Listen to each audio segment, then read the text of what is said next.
রহমতুল্লাহি ওবরাকাতু। সুধী দর্শক, আপনারা আমার নাজমুল ইসলাম চ্যানেল থেকে সবাইকে শুভেচ্ছা নেবেন। সুধী দর্শক, এখন বাংলাদেশের আকাশে বাতাসে শুধু নির্বাচনী হাওয়া, কিন্তু এই নির্বাচনী হাওয়ার মধ্যে সবার মনে একটা প্রশ্ন আছে আওয়ামী লীগকে নিয়ে। আওয়ামী লীগকে সম্প্রতি নিষিদ্ধ করা হয়েছে, আওয়ামী লীগের সমস্ত কার্যক্রম, কিন্তু আওয়ামী লীগকে নিষিদ্ধ করা হয়নি। তা আওয়ামী লীগকে নিষিদ্ধ করা এবং আওয়ামী লীগের কার্যক্রমকে নিষিদ্ধ করা একই।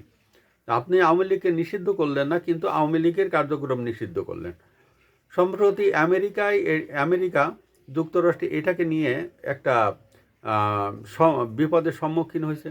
কারণ 150 কোটি মানুষের দেশ আছে ভারত।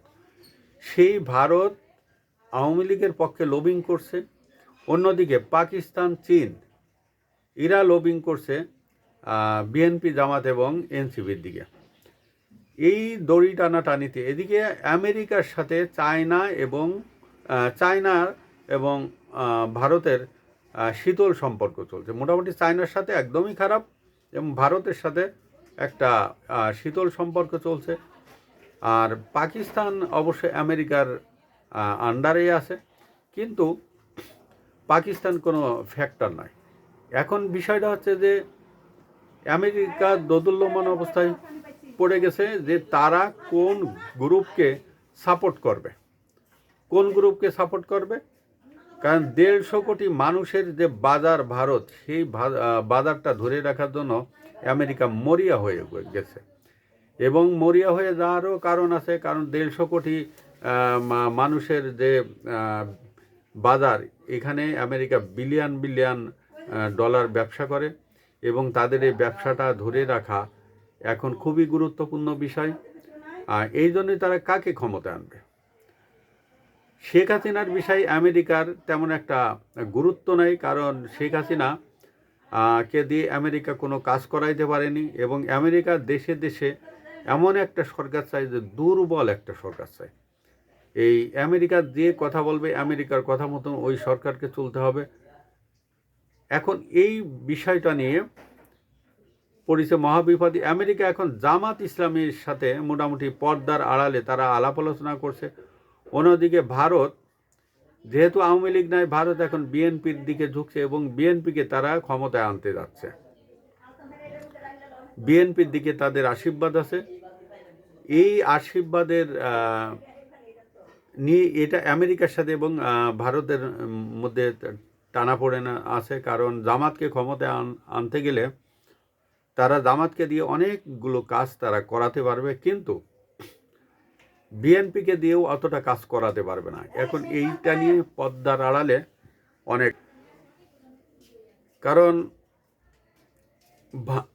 বিএনপি কথা শুনবে কি শুনবে না আমেরিকার, এটা নিয়ে আমেরিকা দ্বিধাদ্বন্দ্বে আছে।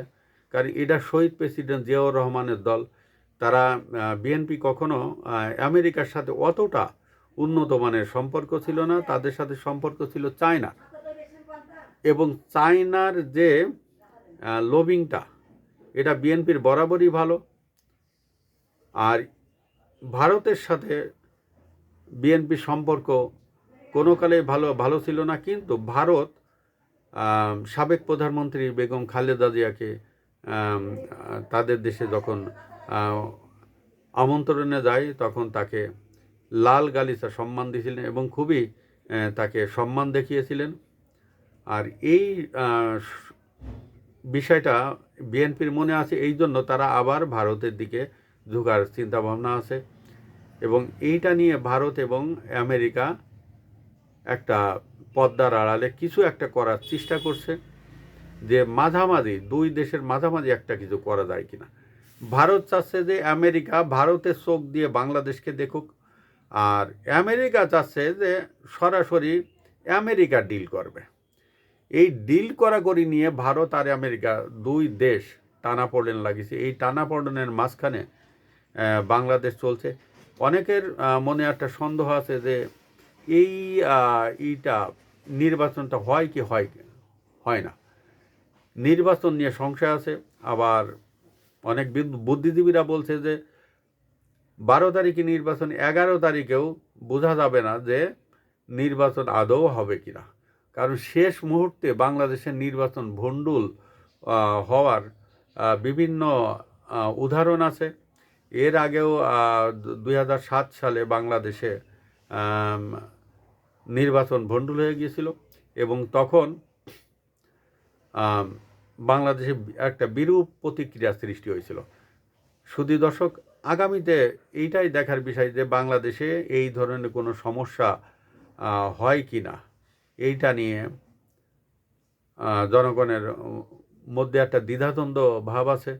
তা যাই হোক, নির্বাচনটা দ্রুত হয়ে গেলে বাংলাদেশে একটা লাইমলাইটে চলে আসবে, কারণ বাংলাদেশে একটা স্থিতিশীল সরকার পাবে। এটা অনেক বুদ্ধাদের ধারণা এবং সবাই যারা মোটামুটি একটু বোঝে তাদের একটা ধারণা তারা পোষণ করেছে যে নির্বাচন হয়ে গেলে মোটামুটি দেশের অবস্থা একটা স্থিতিশীলতা আসবে। কারণ সবাই একটা অজানা আতঙ্কে আছে। আমরা চাই নির্বাচন হোক, দেশ স্থিতিশীল হোক এবং দেশ ভালোভাবে চলুক, এইটা সবার কাম্য। আসসালামু আলাইকুম ওয়া রাহমাতুল্লাহি ওয়া বারাকাতুহু।